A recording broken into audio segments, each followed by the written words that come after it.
Une enveloppe blanche posée sur mon paillasson a suffi à faire s'effondrer 20 ans de confiance. Mais ce que mon gendre ne savait pas, c'est que cette enveloppe allait aussi le détruire. Je m'appelle Marguerite Fontaine. J'ai 67 ans et je vis à Lyon, dans le quartier de la Croix-Rousse, dans un appartement que j'ai acheté seul en 1998 avec mes économies d'institutrice. 32 ans devant des classes de CE2, des tableaux noirs à la craie blanche, des petites mains levées. Ce n'est pas un métier qui rend riche, mais c'est un métier qui apprend à observer les gens, à lire ce qu'ils ne disent pas. Mon mari Jacques est mort d'un AVC il y a 8 ans. Nous n'étions pas un couple fusionnel, nous étions mieux que ça. Nous étions 2 personnes qui se respectaient profondément. Ensemble, nous avions élevé notre fille Sophie, remboursé le crédit de l'appartement, mis de côté ce que nous pouvions.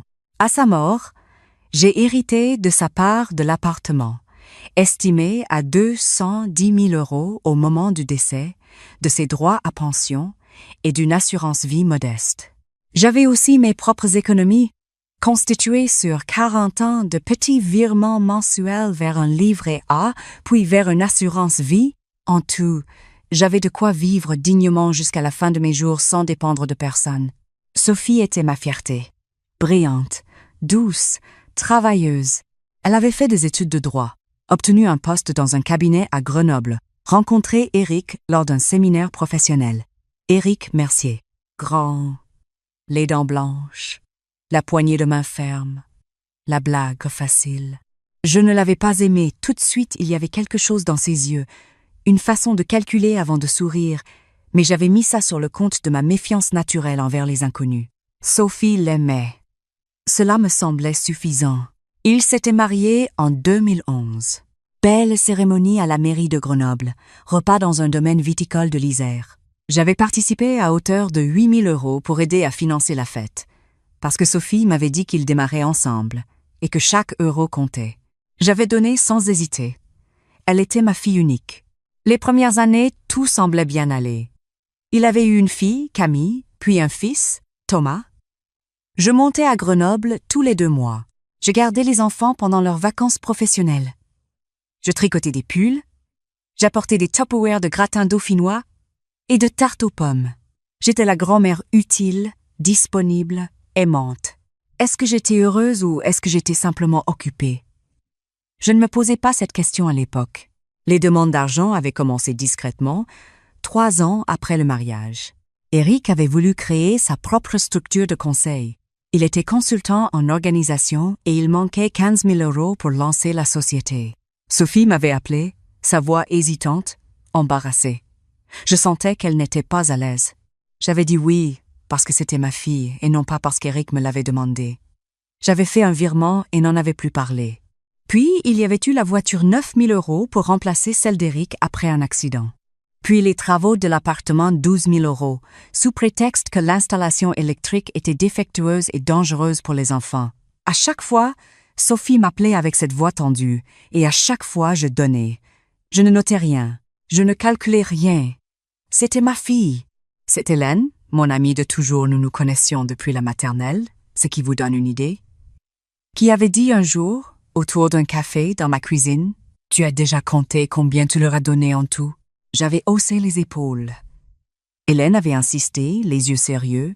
« Compte, Marguerite. » Je n'avais pas compté ce jour-là, mais la phrase était restée. L'enveloppe est arrivée un mardi matin de mars, glissée sous ma porte. Pas de timbre, déposée à la main. À l'intérieur, une lettre tapée à l'ordinateur, signée à la main par Sophie et Éric. Ils me demandaient de signer une procuration générale sur mes biens, incluant l'appartement et mes comptes bancaires, au bénéfice d'Éric Mercier. La raison invoquée: pour faciliter la gestion de votre patrimoine en cas d'indisponibilité. Je me suis assise à ma table de cuisine. J'ai relu la lettre 3 fois. Une procuration générale, incluant l'appartement. Ils n'avaient pas appelé. Ils n'avaient pas sonné à ma porte pour me parler. Ils avaient glissé une enveloppe sous ma porte comme on glisse une facture. J'ai regardé par la fenêtre les toits de la Croix-Rousse, les cheminées ocre, le ciel gris de mars. J'ai pensé à Jacques, à la façon dont il portait les cartons quand nous avions emménagé ici, en sueur, en riant, à la façon dont cet appartement portait encore son absence dans chaque recoin, et j'ai pensé à Eric. À ses yeux calculateurs, je n'ai pas répondu ce jour-là, ni le lendemain. J'ai attendu 4 jours. Et pendant ces 4 jours, j'ai fait quelque chose que j'aurais dû faire bien plus tôt. J'ai ouvert mon classeur de compte et j'ai additionné les 15 000 € pour la société d'Eric, les 9 000 pour la voiture, les 12 000 pour les travaux, les 3 000 pour dépanner à Noël 2019, les 6 000 pour un imprévu fiscal en 2021, les 2 000 € glissés à Sophie lors d'un séjour à Grenoble parce qu'elle m'avait dit qu'ils étaient à découvert, les petits virements de 500 €, de 800 €, que je n'avais jamais notés mais dont je retrouvais la trace dans mes relevés. En 10 ans, j'avais donné 53 000 € à mon gendre et à ma fille. J'ai posé mon stylo. J'ai regardé ce chiffre. 53 000 €, presque la moitié de mes économies. Est-ce que je regrettais d'avoir aidé ma fille? Non. Mais je regardais ce chiffre et je me demandais si Sophie avait eu besoin de tout cela ou si Eric avait eu besoin de tout cela. Et ce n'était pas la même question. Le 5e jour, Sophie a appelé. Sa voix était celle d'une femme qui récitait un texte préparé. « Maman, tu as reçu notre courrier? » « Oui. » Silence. « Et tu y as réfléchi? » J'y réfléchis. Autre silence. Puis la voix d'Eric en arrière-plan, pas assez loin, qui disait « Dis-lui que c'est pour son bien. » Sophie a repris. « C'est vraiment pour te simplifier la vie, maman. Si tu as un problème de santé, on pourra gérer sans attendre. Je me porte parfaitement bien, Sophie. On sait, mais c'est une précaution. » J'ai dit que j'allais réfléchir encore et j'ai raccroché. Mes mains ne tremblaient pas. Mon cœur, si. Le lendemain matin, j'ai appelé Maître Isabelle Fournier. Je l'avais connue comme cliente à l'école. Sa fille aînée avait été dans ma classe et elle était devenue notaire à Lyon. Une femme rigoureuse, directe, que je respectais. Je lui ai tout expliqué. La lettre, les sommes données, la procuration demandée. Elle m'a écoutée sans m'interrompre. Madame Fontaine, savez-vous ce qu'une procuration générale permet à votre gendre de faire? Me dépouiller légalement, ai-je répondu. Elle n'a pas souri. En substance, oui. Vendre votre appartement, vider vos comptes, contracter en votre nom. Ne signez pas cela. Et si une pression s'exerce sur vous, venez me voir immédiatement. Elle m'a aussi posé une question que je n'avais pas anticipée. Avez-vous vérifié la situation financière de votre gendre récemment? Je n'avais pas vérifié. Ce soir-là, j'ai rappelé Hélène. Hélène, dont le mari travaillait depuis 20 ans dans le milieu bancaire. Hélène, qui connaissait des gens. 2 jours plus tard, elle m'a rappelé. Sa voix était calme, mais ses mots l'étaient moins. Éric Mercier avait des dettes importantes. Sa société de conseil avait été liquidée en 2022, je ne le savais pas. Il avait contracté 2 prêts personnels en 2020 et 1 et 2022, totalisant 40 000 €. Il avait également des arriérés auprès de l'URSSAF pour sa précédente activité indépendante. Le tout représentait une dette totale estimée à 65 000 €. 65 000 €. J'ai relu le chiffre plusieurs fois. Ma procuration aurait permis à cet homme de vendre mon appartement pour rembourser ses dettes. Mon appartement, les murs que Jacques avait peints, les étagères qu'il avait posées, la fenêtre depuis laquelle je regardais Lyon se réveiller chaque matin. J'ai pris une grande inspiration et j'ai commencé à prendre des décisions. La première décision, je n'allais pas signer la procuration. C'était évident. La deuxième décision, je n'allais pas non plus rester dans cette position vulnérable. J'ai pris rendez-vous avec ma conseillère bancaire, Madame Perriot, à ma banque du Crédit Agricole. Je lui ai expliqué la situation, sans entrer dans les détails. Je voulais supprimer toute possibilité de mandat sur mes comptes, y compris celui que j'avais maladroitement accordé à Sophie il y a 3 ans pour parer à l'urgence. Madame Perriot a été efficace et discrète. En 1 heure, tout était sécurisé. J'ai ensuite rappelé Maître Fournier pour lui demander de réviser mon testament. Mon testament original laissait l'intégralité de mes biens à Sophie, sans condition. Je voulais le modifier. Je voulais créer 2 comptes bloqués au nom de Camille et Thomas, accessibles uniquement à leur majorité, et libellé d'une lettre de ma part expliquant mes choix. Pour le reste, j'avais des idées qui m'appartenaient. La semaine suivante, Sophie a rappelé. Cette fois, sa voix n'était plus celle d'une récitation. Elle était tendue, presque agressive. « Maman, pourquoi tu n'as pas rappelé Eric? Il t'a envoyé un message. »« Je sais. Et tu ne réponds pas? » ?»« Sophie, je ne signerai pas cette procuration. » Silence. Long silence. Puis, tu ne nous fais pas confiance. Je ne fais pas confiance à un document qui me dépouille de tout ce que j'ai. Sa voix s'est durcie. Eric dit que tu es influencé par des gens mal intentionnés. Oh, Isbren. J'ai senti quelque chose se glacer en moi. Pas de la colère. Quelque chose de plus triste que ça. Qui t'a dit de dire ça, Sophie? Toi ou lui? Elle a raccroché. Ils sont arrivés un samedi matin, sans prévenir, comme si la distance Grenoble-Lyon ne représentait rien. J'étais en train de faire ma liste de courses quand la sonnette a retenti. J'ai regardé par l'œilleton. Eric, Sophie. Eric regardait droit vers la porte avec cette expression que je connaissais maintenant, pas de la colère, de la stratégie. J'ai ouvert. Vous auriez pu appeler, ai-je dit? Eric a souri. Le genre de sourire qui n'atteint pas les yeux. On passait dans le coin. On ne passe pas dans le coin depuis Grenoble. Ils sont entrés. Sophie m'a embrassé vaguement. Eric s'est installé dans le fauteuil de Jacques, il le faisait toujours, ce fauteuil-là, et a croisé les bras. La conversation a commencé normalement, par les nouvelles des enfants. Tom avait eu 10 à 8 en maths. Camille avait été sélectionnée pour la chorale du collège. Je souriais, j'écoutais, et puis Eric a posé ses mains à plat sur ses genoux, ce geste précis qui signifiait qu'il allait aborder un sujet sérieux. « Marguerite, on vous a envoyé ce courrier parce qu'on s'inquiète vraiment pour vous. Vous vieillissez seule dans cet appartement. Si quelque chose arrivait, on ne pourrait pas intervenir rapidement. Je vieillis seule depuis 8 ans, Eric. Jusqu'ici, ça s'est bien passé. Oui, mais à un certain âge, les choses peuvent aller vite. Un accident, une confusion. Vous savez ce que je veux dire. Je me suis tournée vers Sophie. Elle regardait ses mains. Elle n'a pas levé les yeux. Sophie, est-ce que c'est toi qui veux cette procuration ou c'est lui? Sophie a levé la tête, surprise. Sa bouche s'est ouverte, s'est refermée. Eric a coupé. C'est une décision commune. Je ne t'ai pas demandé à toi. Le sourire a disparu de son visage. Pas progressivement. D'un coup. Marguerite, je vais être directe. Vous avez un patrimoine important. Il faut qu'il soit géré correctement. Si vous refusez de coopérer, on sera obligé d'envisager d'autres voies légales. Quelle voie légale? Une demande de mise sous tutelle, pour votre protection. Il y a eu un silence. J'ai regardé ma fille. Elle avait les yeux humides, mais elle ne disait rien. Je me suis demandé depuis combien de temps elle vivait dans cette peur, sous cette pression. Je me suis demandé si elle avait même choisi d'être là ce matin. Je vous demande de quitter mon appartement, ai-je dit. Eric s'est levé lentement, comme pour montrer qu'il n'était pas pressé, qu'il était celui qui contrôlait le rythme. Vous allez regretter ça. Pu être. Sophie m'a regardé en partant. Un regard bref, illisible. Peut être honteux.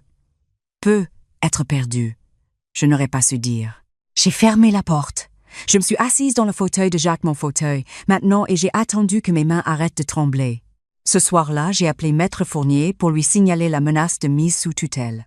Elle ne semblait pas surprise. « Préparez-vous » m'a-t-elle dit. Rassemblez vos bilans médicaux des 3 dernières années. Demandez à votre médecin traitant un certificat attestant de votre état de santé physique et mentale. Notez chaque interaction avec votre gendre, date et heure.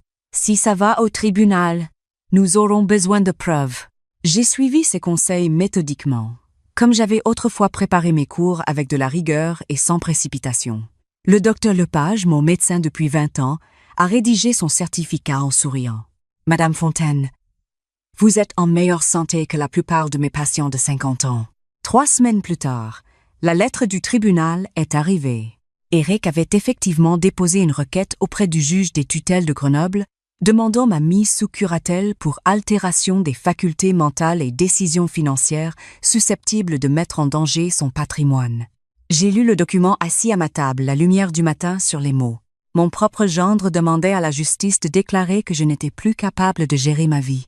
J'ai appelé Maître Fournier. « Laissez-les faire », m'a-t-elle dit avec une certitude calme. « Acceptez l'expertise psychiatrique. Vous la passerez sans aucune difficulté, et leur dossier s'effondrera. » 2 semaines plus tard, j'étais en face du docteur Marc Tissot, expert judiciaire en psychiatrie, dans un cabinet du 6e arrondissement de Lyon. Pendant 2h30, il m'a posé des questions sur mon parcours, mes habitudes, mes relations, mes décisions financières. Il m'a soumis des tests de mémoire, d'orientation, de raisonnement logique. Il a consulté mon dossier médical. Il a parlé avec le docteur Lepage. À la fin de l'entretien, il a posé son stylo et m'a regardé. « Madame Fontaine, je transmettrai mon rapport officiel au tribunal, mais je peux vous dire maintenant que vous ne présentez aucun signe de déficience cognitive. Votre raisonnement est précis, votre mémoire excellente, et votre compréhension de votre situation financière est parfaitement lucide. » J'ai remercié et je suis sortie dans la rue. Le soleil de mai était sur les façades dorées du quartier. J'ai acheté un café à la terrasse du premier bistrot que j'ai croisé et je l'ai bu lentement, face à la rue, en regardant les Lyonnais passer. Pendant ce temps, une chose que je n'avais pas cherché à savoir est venue jusqu'à moi. Hélène, toujours Hélène, m'a appelé un soir avec une voix différente. Pas grave, presque précautionneuse. Marguerite, il y a quelque chose que tu dois savoir. Éric avait une autre femme, depuis 2 ans. Une collègue de son ancien cabinet, une certaine Laure, avec qui il avait loué un appartement à Chambéry. Chambéry, à 40 minutes de Grenoble. Hélène tenait l'information d'une amie commune dont le fils habitait dans le même immeuble. J'ai gardé cette information pour moi pendant plusieurs jours. Ce n'était pas à moi de dire quoi que ce soit à Sophie, mais je me demandais si ma fille savait. Je me demandais combien de choses se cachaient derrière cette façade de famille unie qui était venue réclamer ma procuration. L'audience au tribunal correctionnel de Grenoble a eu lieu un jeudi de juin. Je suis arrivée avec Maître Fournier dans un tailleur marine que je portais pour les occasions importantes depuis des années. Éric et Sophie étaient de l'autre côté de la salle avec leur avocat, un jeune homme en costume gris qui portait des lunettes rondes. Sophie ne m'a pas regardée en entrant. Éric, si. Son regard cherchait quelque chose, une hésitation, une faiblesse. Il n'en a pas trouvé. L'avocat d'Éric a pris la parole en premier. Il a dépeint une veuve isolée, fragilisée par le deuil, prenant des décisions erratiques sous l'influence de son entourage.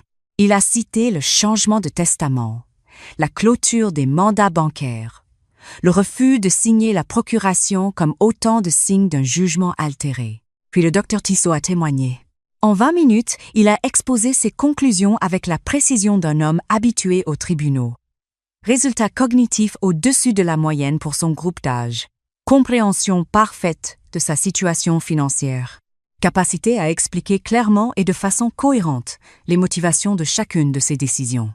Il a conclu. Les décisions prises par Madame Fontaine, bien qu'émotionnellement difficiles pour son entourage, sont entièrement autonomes et compétentes. Elles témoignent d'une volonté lucide de protéger ses intérêts.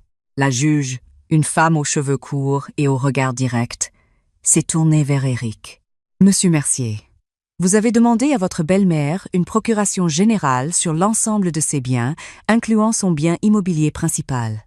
Pouvez-vous m'expliquer ce qui justifiait cette demande, compte tenu de l'état de santé parfaitement satisfaisant de Madame Fontaine ?» Éric a ouvert la bouche. Il a parlé de précaution, de gestion simplifiée. La juge l'a coupé. « Votre belle-mère a 67 ans, court 7 km par semaine d'après son médecin, et vient d'obtenir des résultats cognitifs remarquables. Quelle précaution exactement nécessitait une procuration générale ?» Silence. La juge a continué, d'une voix égale. « Il me semble que Madame Fontaine a pris des décisions parfaitement légitimes concernant son patrimoine, et que la présente requête constitue une tentative d'interférence non justifiée dans la gestion de ses affaires personnelles. La demande de mise sous curatelle est rejetée. Ein Dever. » En sortant, dans le couloir du tribunal, Éric m'a rejointe en 2 enjambées. Sophie était restée en arrière. « Vous croyez que vous avez gagné ?» Sa voix était basse, contrôlée. Vous avez détruit cette famille. Je l'ai regardé, vraiment regardé. J'ai vu un homme acculé qui avait misé sur ma procuration pour rembourser ses dettes, qui avait perdu sa mise, et qui cherchait maintenant quelqu'un à qui faire porter la responsabilité de ses propres choix. Bonne continuation, Eric. Je suis parti. Il n'a pas ajouté un mot. Les semaines qui ont suivi ont été étranges et lumineuses à la fois, comme ces journées de novembre où le soleil sort contre toute attente. Sophie a appelé 10 jours après l'audience.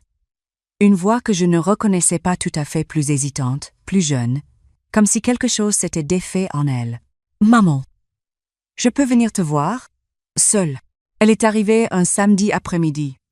Sans Eric. Sans les enfants. Elle portait un manteau beige, que je ne lui connaissais pas, et elle avait les yeux fatigués.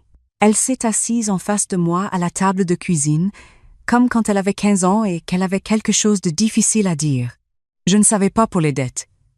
Pas le montant exact. Elle s'est arrêtée. Et j'ai trouvé des messages. Sur son téléphone. Il y a 3 semaines. Elle n'a pas eu besoin d'en dire plus. Je me suis levée, j'ai mis de l'eau à chauffer, et je me suis assise à côté d'elle. Pas en face. À côté. Nous avons parlé pendant 4 heures. Elle m'a raconté des choses que je n'avais pas vues ou que je n'avais pas voulu voir. La façon dont Eric contrôlait les finances du foyer. Les tensions qui avaient commencé quand il avait perdu ses clients importants en 2022. La pression croissante. Les mensonges petits d'abord, puis grands. Le fait qu'elle avait été elle-même ne savait pas comment dire utiliser aussi. Instrumentalisée. Mise en scène devant moi pour que je baisse la garde. Je ne lui ai pas dit que je savais pour Laure. Ce n'était pas le bon moment. Il viendrait peut être, ou peut être pas. Ce n'était pas ma révélation à faire. Ce que je lui ai dit, c'est « Tu n'es pas responsable de ce qu'il a fait, mais tu es responsable de ce que tu vas faire maintenant. » Elle a pleuré. Elle n'avait pas pleuré devant moi depuis des années. Sophie a quitté Eric en septembre. Elle a gardé l'appartement de Grenoble grâce à un accord négocié rapidement car Eric avait besoin d'une sortie rapide. Elle a repris son travail au cabinet juridique à temps plein.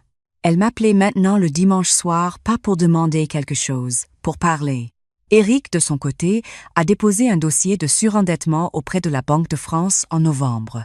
Il a dû quitter l'appartement qu'il avait à Chambéry. Je n'ai pas cherché à en savoir plus. Cette histoire ne m'appartenait plus. Ma vie, pendant ce temps, avait commencé à prendre une forme que je n'avais pas anticipée. J'avais toujours voulu voyager.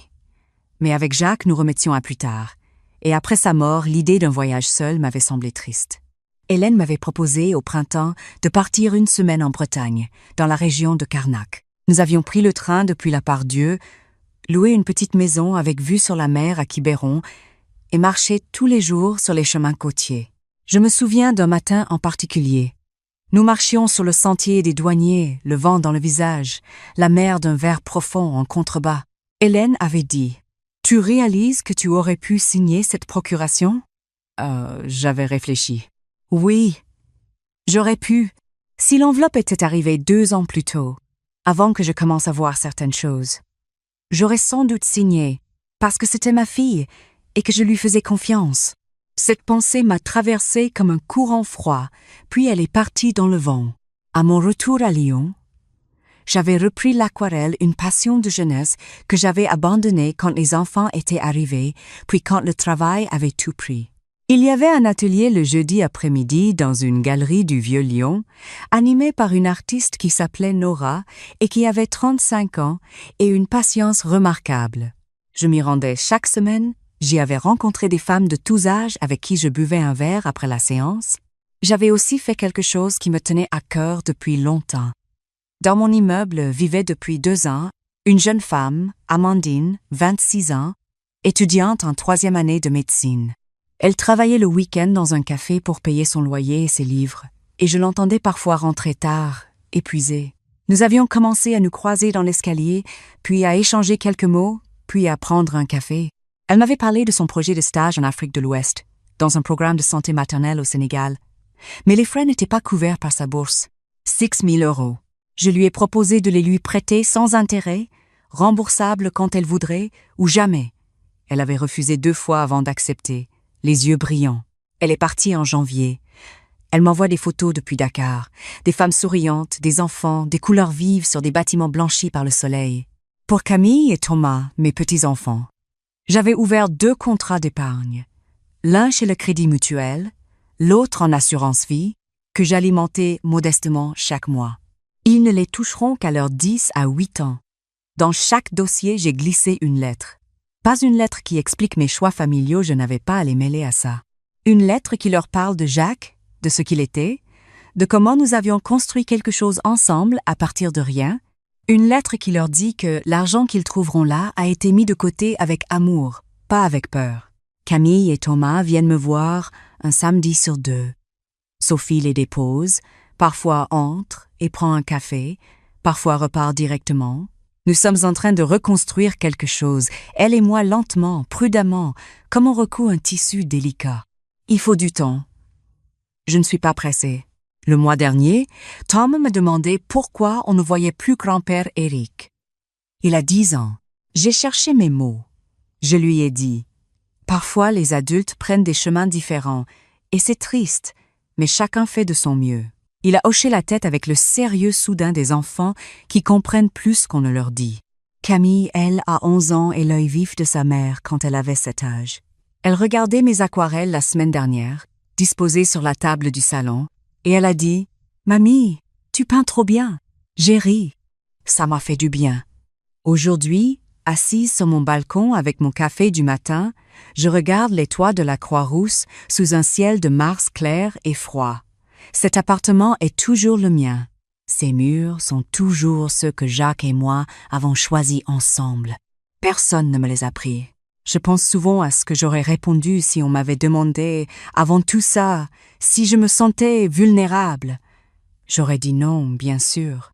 J'étais institutrice, je gérais mes finances, je courais 3 fois par semaine. Mais la vulnérabilité n'arrive pas toujours par là où on l'attend. Elle arrive parfois dans une enveloppe glissée sous la porte par quelqu'un à qui vous avez tout donné. Ce que cette année m'a appris, c'est que fixer des limites n'est pas un acte d'hostilité.